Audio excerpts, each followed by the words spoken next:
अस्सलाम वालेकुम। आज हम स्टडी इन फिनलैंड के हवाले से एजू सर्फर्स के प्लेटफॉर्म से चीज़ों को डिस्कस करेंगे। हम जो है इस टाइम मतलब ऐड ऑन चीज़ करना चाह रहा हूँ यहाँ पे कि जो पाकिस्तान के अंदर हम लोग द ओनली कह लें educated by the ministry education, उनकी जो इमिग्रेशन है study in Finland, we are the only educated और सर्टिफाइड हम उनके एसोसिएट पार्टनर हैं फिनिश यूनिवर्सिटी के पाकिस्तान के अंदर। जो फिनलैंड है इसका भी साल में मेनली एक इनटेक होता है। आप इसे दो इनटेक कह सकते हैं, लेकिन दो इनटेक जो जनवरी वाली इनटेक होती है वो बहुत छोटी इनटेक होती है। लाइक आप कह लें 10% to 15% प्रोग्राम्स अवेलेबल होते हैं।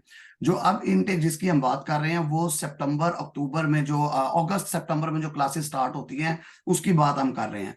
उसका जो एप्लीकेशन पीरियड है मास्टर्स के लिए वो 1 दिसंबर से ओपन हुआ था और 17 जनवरी तक वो एप्लीकेशन पीरियड ओपन रहेगा। ये बेसिकली 1 दिसंबर से 3 जनवरी तक एक रोलिंग एडमिशन होता है, लेकिन हमने वो इसको अंदर ही मर्ज कर दिया क्योंकि आप अप्लाई कर सकते हैं। जो रेगुलर एडमिशन है वो 3 जनवरी से 17 जनवरी तक होगा, अंडर ग्रेजुएशन का भी और मास्टर्स का भी। जितनी भी एप्लीकेशंस हैं वो इसी पीरियड के अंदर अप्लाई होंगी। तो जो भी डॉक्यूमेंट्स, जो भी एप्लीकेशन है वो इससे पहले प्रिपेयर करके रखनी है। हमने लास्ट ईयर हमने ये एक्सपीरियंस किया है कि कुछ यूनिवर्सिटीज ने 4 to 5 डेज के बाद अपना पोर्टल बंद कर दिया था कि नंबर ऑफ एप्लीकेशन इतना ज्यादा आ गया था कि उन्हें लगता था कि इनसे उनके रिक्वायर्ड जो नंबर ऑफ एप्लीकेशन है वो अचीव हो जाएगा। अब अंडर ग्रेजुएट मास्टर्स के लिए दो ऑप्शंस हैं, आप वहां पे विद आइल्स भी जा सकते हैं, विदाउट आइल्स भी जा सकते हैं। अगर स्टूडेंट के पास विद आइल्स है तो आइल्स अंडर ग्रेजुएशन के लिए आइल्स 6.0 रिक्वायर्ड होगा, पीटीई 58 रिक्वायर्ड होगा, और जो जीपीए या परसेंटेज है 70% मार्क्स रिक्वायर्ड होंगे। और अगर किसी स्टूडेंट ने मैथमेटिक्स वाले प्रोग्राम्स में जाना है जो एल्स देन नर्सिंग है, उन्हें एटलीस्ट 80% मैथमेटिक्स के नंबर रिक्वायर्ड है। वैसे 70% रिक्वायर्ड होते हैं, लेकिन मेरिट के अंदर हमने एक्सपीरियंस किया है कि जिसके 80% से कम होते हैं तो उसको चांस कम होता है सीट मिलने का। और जो जहां से भी उन्होंने पढ़ा हुआ है वहां का करिकुलम भी रिक्वायर्ड होता है जो आपने अपलोड करना होता है। और जो बिजनेस के लिए जाना चाहते हैं, बिजनेस के बैचलर्स में, मतलब कंप्यूटर साइंसेज के अंदर नहीं जाना चाहते, वहां पे 70% के साथ भी पॉसिबिलिटी है। अगर आप मास्टर्स के रिक्वायरमेंट पे जाते हैं तो आइल्स 6.5 चाहिए एकेडमिक, और पीटीई 62 चाहिए। अब या जो आइल्स या पीटीई जो है फिनलैंड के अंदर पीटीई एकेडमिक भी चल जाता है और ऑनलाइन भी चल जाता है। अगर स्टूडेंट के पास टाइम नहीं है और वो आपको लगता है कि एलिजिबल है कि वो अप्लाई कर सकता है और ही कैन गेट अराउंड 62, तो वो अपीयर हो जाए ऑनलाइन में। जीपीए जो है जीपीए रिक्वायर्ड होगा 3, और अगर 2+2 किसी ने किया हुआ है तो उसको 70% मार्क्स रिक्वायर्ड होंगे मास्टर्स के अंदर अप्लाई करने के लिए। अगर स्टूडेंट अप्लाई करना चाहता है अंडर ग्रेजुएशन या मास्टर्स में विदाउट आइल्स के लिए उसको पहले यूएस एग्जाम के अंदर अपीयर होना होगा। आई होप आप लोग सब प्रोफेशनल, आपको यूएस एग्जाम का पता होगा। फिर इनका एक प्री टास्क होता है, प्री टास्क के अंदर ये भी प्रोग्राम टू प्रोग्राम वेरी करता है। आपको जिस भी प्रोग्राम के प्री टास्क की इंफॉर्मेशन रिक्वायर्ड है वो आप हमारी टीम से पूछ सकते हैं कि वो उसका प्री टास्क बता देंगे कि इसकी प्री टास्क की क्या क्या रिक्वायरमेंट है। अगेन 70% मार्क्स, 80% मैथमेटिक्स में, और एडिशनली हर किसी का इंडिविजुअल इंटरव्यू करेंगे वो असेसमेंट के लिए। लास्ट ईयर तक ये ग्रुप डिस्कशन होती थी, इस साल इन्होंने इसे चेंज करके इंडिविजुअल के ऊपर ले आए हैं कि हर एक से इंडिविजुअल डिस्कस करेंगे वो। अगर आप मास्टर्स में जाना चाहते हैं विदाउट आइल्स तो आपको रेलिवेंट फील्ड के अंदर डिग्री होनी चाहिए with thesis. So technically without IELTS के लिए 2+2 की ऑप्शन नहीं है, आपने थीसिस वाले स्टूडेंट्स के साथ जाना है। और अगेन प्री टास्क है, एक 90 सेकंड्स की आपने वीडियो बना के भी अपलोड करनी है मास्टर्स के स्टूडेंट्स ने, जिसके अंदर वो अपने प्री टास्क को ही कह लें कि जो है उसको प्री टास्क आप एसओपी टाइप कह लें, ये एसओपी टाइप को ही प्री टास्क कहते हैं, स्टडी प्लान जो है। और उसी स्टडी प्लान को इन्होंने वीडियो के अंदर बता देना है। बेसिकली वो आपका लेवल ऑफ कॉन्फिडेंस चेक करते हैं और आपका स्पीकिंग और जो भी उससे वो एक्सट्रैक्ट करते हैं। और अगेन मास्टर्स के लिए भी इंडिविजुअल इंटरव्यू वो कंडक्ट करेंगे एवरी सिंगल कैंडिडेट का जो विदाउट आइल्स जाना चाह रहा है।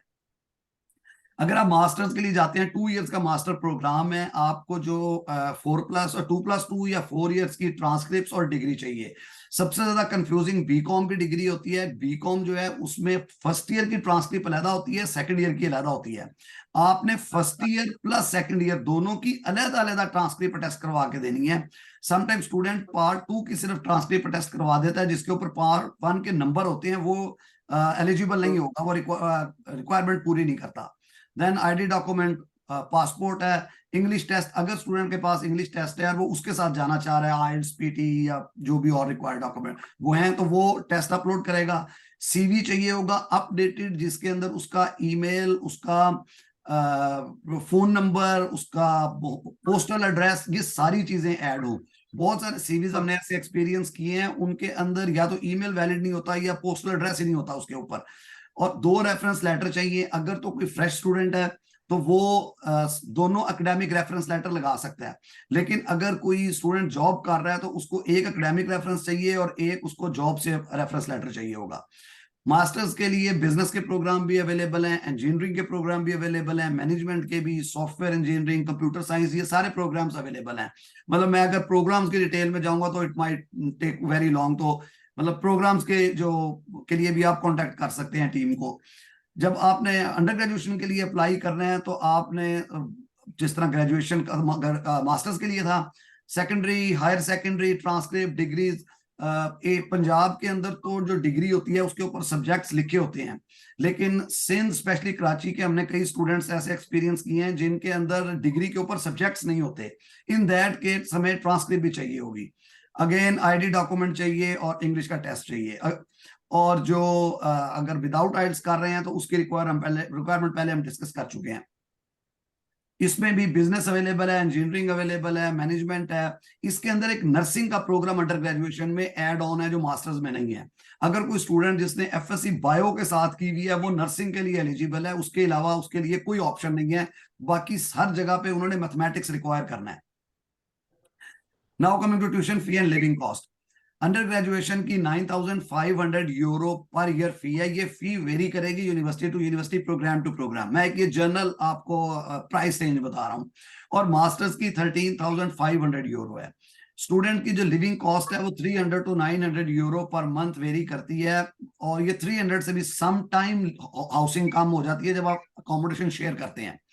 और मतलब 900 तो एक हाइपोथेटिकली है, प्रैक्टिकली तो 900 स्टूडेंट पाकिस्तानी नहीं इतना एक्सपेंस करते वहां पे।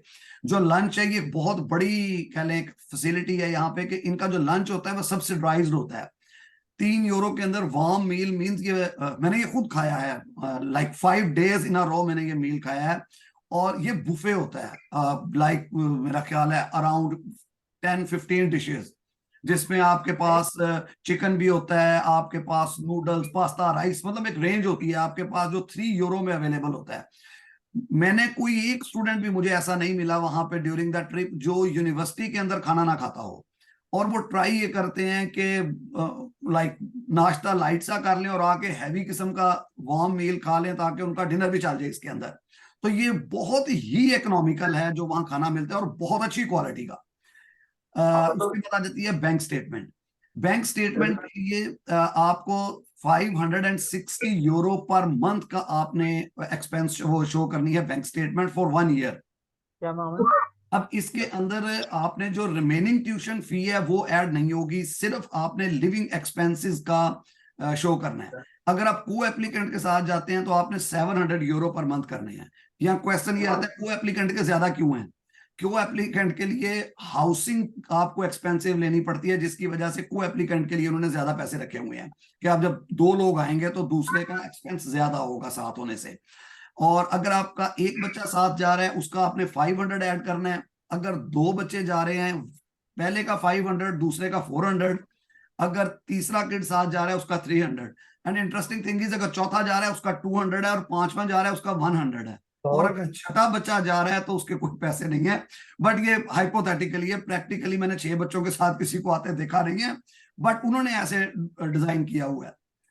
देन आ जाता है स्कॉलरशिप। इसको स्कॉलरशिप कहते हैं लेकिन ये बेसिकली अर्ली बर्ड डिस्काउंट है, जिस तरह यूके के अंदर बर्सरी होती है। अगर आप ऑफर लेटर आने के विद इन 7 डेज उसको एक्सेप्ट करते हैं और with in 21 days tuition fee पे कर देते हैं, तो जो 13,500 ट्यूशन फी है उसके ऊपर आपको 6,000 अर्ली बर्ड डिस्काउंट मिल जाता है। तो आपने साल की फीस 7,500 पे करनी है। अब कुछ स्टूडेंट कहते हैं कि जी अगर हम इसको इंस्टॉलमेंट में पे करना चाहें, अगर आप इंस्टॉलमेंट में पे करेंगे तो ट्यूशन फी 13,500 है। आप अगर एक सेमेस्टर की भी पे करते हैं तो वो अराउंड 7,000 बन जाती है। तो for us it doesn't make sense कि आप 500 यूरो बचाने के लिए 6,000 का नुकसान करें। तो नॉर्मली स्टूडेंट जो है 7,500 यूरो की तरफ जाते हैं और 6,000 का अर्ली बर्ड डिस्काउंट ले लेते हैं मास्टर्स के लिए। अंडर ग्रेजुएशन के अंदर यही जो अर्ली बर्ड डिस्काउंट है ये 1,500 से 2,000 है, ऑलमोस्ट सेम ट्यूशन फी आ जाती है पर एनम, और ये ट्यूशन फी पर एनम पे होगी। थ्योरेटिकली पर सेमेस्टर पे कर सकते हैं, लेकिन फिर आपको अर्ली बर्ड डिस्काउंट नहीं मिलेगा, तो बेटर टू पे मतलब ऑल इन वंस। जब आपने वीजा अप्लाई करना है, वीजा इसका ऑनलाइन अप्लाई होता है और उसके लिए बायोमेट्रिक्स देने के लिए आपने दुबई जाना होता है वीएफएस के पास, और आपको एक्सेप्टेंस लेटर चाहिए, एडमिशन लेटर, वैलिड पासपोर्ट हो, इंश्योरेंस चाहिए होती है, ट्यूशन फी की पेमेंट, और बैंक स्टेटमेंट और फाइनेंशियल डॉक्यूमेंट। बैंक स्टेटमेंट जो है, जो ऑस्ट्रेलिया का काम करते हैं उन्हें अंदाजा होगा, जिस तरह की ऑस्ट्रेलिया की बैंक स्टेटमेंट की डॉक्यूमेंट रिक्वायरमेंट होती है उस तरह की ये बैंक रिक्वायरमेंट करते हैं, सोर्स ऑफ इनकम, फंड्स और ऑल द थिंग्स। लेकिन प्लस पॉइंट ये है कि आप इसके अंदर अपने पेरेंट्स की भी बैंक स्टेटमेंट लगा सकते हैं। फॉर एग्जांपल वो आपसे 6 मंथ्स की अगर हिस्ट्री रिक्वायर करते हैं, आप अपने फादर की 6 मंथ की हिस्ट्री लगा सकते हैं और वहां से ट्रांजैक्शन शो करवा सकते हैं अपने स्टूडेंट के अकाउंट में, और फादर का जो है सोर्स ऑफ इनकम के साथ। देन आपने जो 350 यूरो है पर एप्लीकेशन, उसकी जो आपने एम्बेसी में फीस पे करनी है जब आपने ऑनलाइन अप्लाई करना है वीजा। और वीजा जो है आपका फुल स्टडी पीरियड का लगेगा। अंडर ग्रेजुएट जो स्टूडेंट है उनका 4 साल का वीजा लगेगा, जो मास्टर्स के स्टूडेंट उनका 2 साल का वीजा लगेगा। जो मेन एप्लीकेंट होता है उसको 30 hours a week work allow होता है, और जो को एप्लीकेंट होता है उसको 100% वर्क अलाउ होता है। लाइक यूके के अंदर 20 एंड 100% है, फिनलैंड में 30 एंड 100% है। और जो डिग्री कंप्लीट है, डिग्री कंप्लीशन के बाद आपको तो 2 साल का पोस्ट स्टडी वर्क वीजा मिलता है। यहां तक था जो जर्नल एक ओवरव्यू था। Now we directly come to question answer.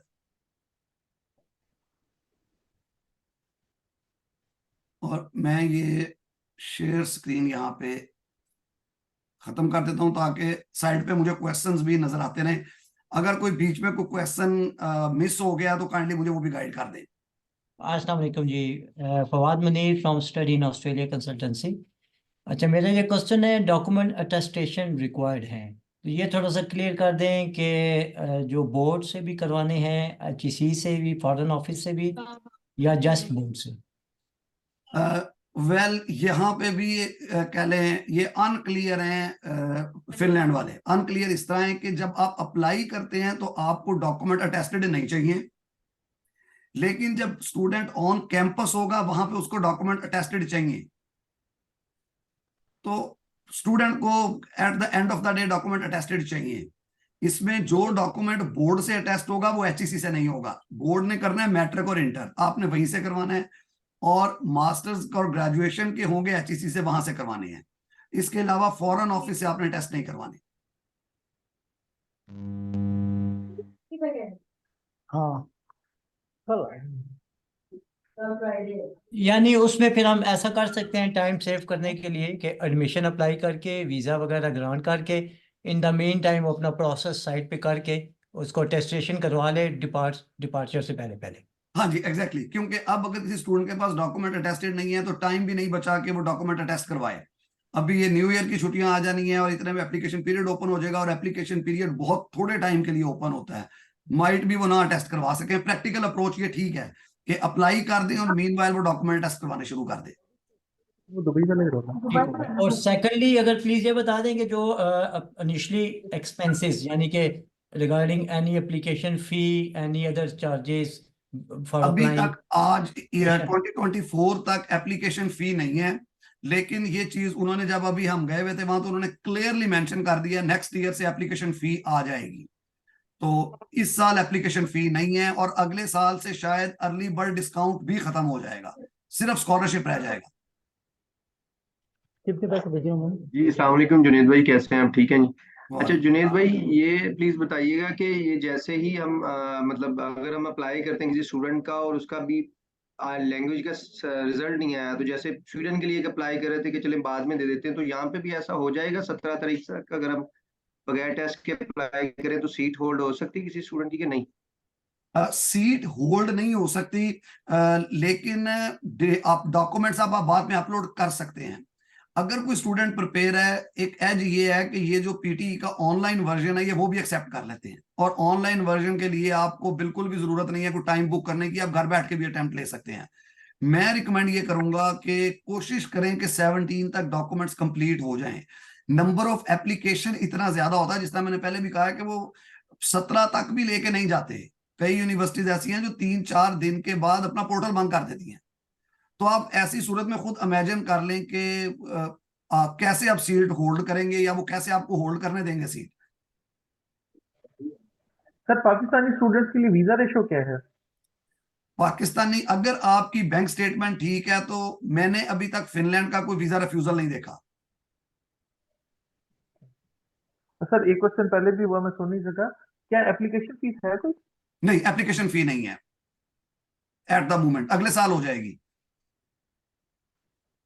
अच्छा, इसमें एक चीज जरा प्लीज क्लियर कीजिएगा कि इसमें आइट्स की रिक्वायर्ड जैसे 6 है या 6.5 है overall, so what about in any modules that is going to be like any specific that it must not be less than 5.5 or 5 something like that, or just overall 6? इन्होंने mention नहीं किया हुआ, लेकिन normally 5.5 होता है, जहां पे आइल्स 6.5 required होता है वहां नो लेस देन 5.5 होता है।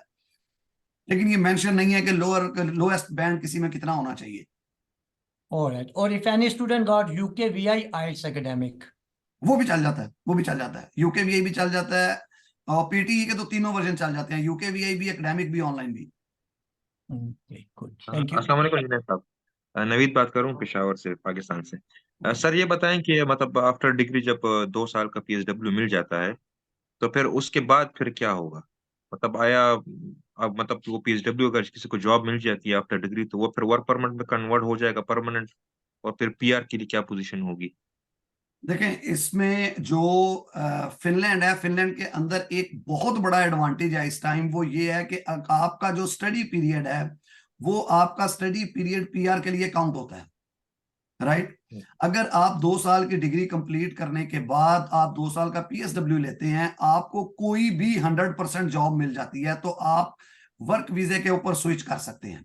वो 100% job at the moment 2+2 jobs यानी 1+1 जॉब्स भी हो सकती हैं कि आपको 50% एक जगह मिली है और 50% एक जगह मिली है। वो दोनों जॉब्स मिला के भी आप 100% जॉब करके वर्क वीजा अप्लाई कर सकते हैं, और आपको टोटल 5 साल बाद पीआर मिल जाती है। सो प्रैक्टिकली 2 साल की आपकी डिग्री, 2 साल का आपका पीएसडब्ल्यू, उसके 1 साल बाद आपको पीआर मिल जाएगी। ठीक है। और आफ्टर डिग्री जब पीएसडब्ल्यू मिल जाता है तो उसके साथ ऑटोमेटिकली जो फैमिली है, हमारे स्पाउस हैं या बच्चे हैं, उनका वीजा भी उसी तरह एक्सटेंड हो जाएगा? देखिए, वो को एप्लीकेंट कहलाते हैं। को एप्लीकेंट का मतलब ये होता है कि जो एप्लीकेंट का स्टेटस है वो को एप्लीकेंट का स्टेटस है। जब आप फैमिली को साथ लेके जाएंगे तो वो आपके साथ एज ए स्टूडेंट के को एप्लीकेंट होंगे। जब आपको वर्क वीजा मिल जाएगा तो वो एज ए वर्क वीजा वाले के को एप्लीकेंट होंगे। जब आप पीआर अप्लाई करेंगे, पीआर सारी फैमिली को इकट्ठी मिलेगी।